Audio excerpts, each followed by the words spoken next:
Halo, perkenalkan. Kami dari kelompok 1 yang terdiri dari Lusitania Daota, Srifanti Rogai, Valeria Agustina, Clara Putri Tanujaya, Rizal Riantobi, dan Virginia Natasha. Berikut ini adalah hasil analisis kebutuhan pengembangan pembelajaran di sekolah dasar. Perencanaan pembelajaran. Dalam perencanaan pembuatan mata pelajaran di kelas 1, 4, dan 5, Bapak dan Ibu Guru memodifikasi buku yang diberikan oleh sekolah atau pemerintah disesuaikan dengan kebutuhan peserta didik. Sedangkan di kelas 2 dan 5, Bapak dan Ibu Guru membuat sesuai dengan silabus yang digunakan di dalam setahun. Dan ditambah juga dengan referensi buku bacaan seperti SPS, Bupena, dan internet. Berikutnya adalah indikator dan tujuan. Untuk membuat indikator dan tujuan, Bapak Ibu Guru menyesuaikan dengan RPP yang sudah ada dan dikembangkan sesuai dengan kebutuhan anak. Adapun kendala yang dialaminya, yaitu mencocokkan kata yang terdapat di taksonomi Bloom dengan realita kondisi anak. Metode dan literasi pembelajaran. Metode pembelajaran yang digunakan pada saat ini adalah ceramah, tanya jawab, bermain peran. Dan untuk kelas besar, dimungkinkan untuk memakai metode diskusi dan discovery learning. Untuk literasi yang dikembangkan oleh Bapak Ibu Guru yaitu literasi baca tulis dan budaya. Dengan cara memberi bacaan di dalam bahan ajar, dan dalam pembelajaran matematika, biasanya guru menyelipkan inti bacaan dan pesan ke dalam soal cerita. Penggunaan metode pembelajaran. Dalam penggunaan metode pembelajaran, Ibu MA, Ibu IK, Ibu E, Ibu R, Ibu S, dan Ibu F tidak ada penggunaan metode khusus. Metode pembelajaran tergantung dari materi pembelajaran yang ingin disampaikan dan kembali pada penerapan problem solving siswa, dan metode pembelajaran yang digunakan sudah relevan dengan siswa. Untuk Ibu L dan Ibu F dari kelas 5 menggunakan metode pembelajaran ceramah dan tanya jawab. Metode yang digunakan juga sudah relevan untuk siswa. Penggunaan media pembelajaran. Media pembelajaran yang digunakan Ibu E dan Ibu R dari kelas 1 adalah media gambar, audiovisual, dan praktek. Kekurangan dari media pembelajaran praktek menurut Ibu E dan R adalah sulit menemukan bahan yang sesuai pengalaman anak. Dan kelebihan dari media pembelajaran praktek adalah dapat diingat oleh anak seumur hidup. Sedangkan Ibu MA dan Ibu IK dari kelas 3 menampilkan video pembelajaran, PowerPoint, dan Word Wall untuk media pembelajaran. Media yang paling efektif menurut Ibu MA dan Ibu IK adalah menampilkan video pembelajaran karena terdapat audio visual yang menarik.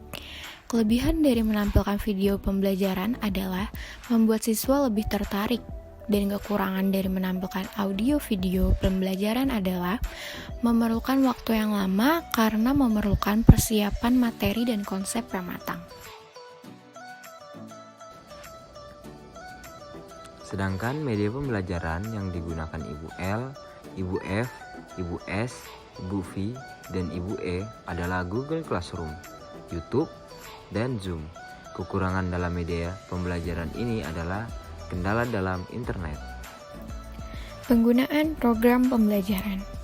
Ibu MA, Ibu IK, Ibu E, Ibu R, Ibu L, Ibu F, Ibu S, dan Ibu V menggunakan platform Google Classroom, Google Meet, Quizzes, YouTube, dan Wordwall.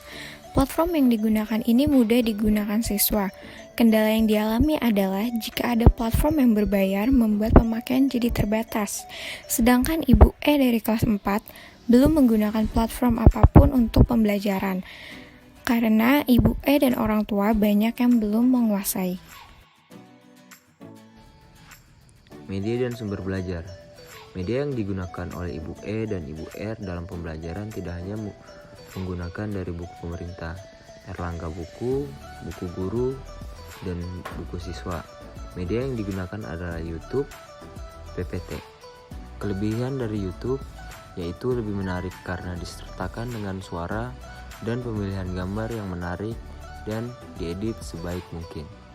Kekurangan dari YouTube yaitu saat video ditampilkan beberapa siswa tidak memperhatikan dan melakukan aktivitas lain. Kelebihan dari PPT adalah materi yang disampaikan bisa ditulis dengan jelas sehingga mempermudah siswa untuk paham dengan materi yang disampaikan. Media dan sumber belajar. Kekurangan dari PPT, guru harus mendesain semenarik mungkin agar siswa dapat tertarik untuk membaca dan memperhatikan isi PPT. Selain media, ada pun bahan ajar yang digunakan oleh guru yaitu buku pemerintah, buku pegangan guru, buku pegangan siswa, dan buku Erlangga. Selain itu, guru tidak berpatokan pada bacaan penunjang, namun berpacu kepada buku pemerintah, buku guru, buku siswa, dan buku Erlangga. Selanjutnya adalah evaluasi. Yang pertama, ada jenis evaluasi pembelajaran. Jenis evaluasi pembelajaran yang digunakan pada guru kelas 2, 3, 4, dan 5 biasanya digunakan melalui refleksi, kuis, dan tanya jawab. Sedangkan pada kelas 1, Ibu E dan R memberikan alasan menggunakan metode tanya jawab serta pemberian tugas. Karena di kelas kecil masih dalam tahap penyesuaian dari peralihan TK ke SD. Yang kedua, ada kisi-kisi instrumen evaluasi. Untuk kisi-kisi instrumen evaluasi pembelajaran, guru kelas 2, 3, 4, dan 5 tidak membuat kisi-kisi. Tetapi pada kelas 1, Ibu E dan Ibu R dengan melihat buku pemerintah, buku guru, buku siswa, dan dari situ dilihat dari tingkat pencapaian siswa. Yang ketiga, pengukuran kemampuan berpikir tingkat tinggi. Untuk mengukur kemampuan berpikir siswa pada kelas 1, Ibu E dan R mengatakan bahwa dengan melakukan tanya jawab, bertukar peran, dan diskusi dapat mengukur kemampuan siswa. Ibu MA pada kelas 3 mengatakan pengukuran berpikir siswa dapat dilihat dari tercapainya KKM. Dan pada kelas 5, Ibu L menjawab, untuk mengukur kemampuan siswa, ia menggunakan soal HOTS yang terdapat soal isian dan pilihan ganda. Yang keempat, ada pedoman atau rubrik penilaian. Kesimpulan yang dapat kami tarik pada rubrik penilaian melihat dari buku pemerintah dan kembali didiskusikan antar guru yang mengajar. Pertama, menentukan aspek yang mau dinilai. Setelah mendapatkan aspek, baru menentukan poin-poin penilaian tersebut. Yang terakhir, pengolahan hasil evaluasi.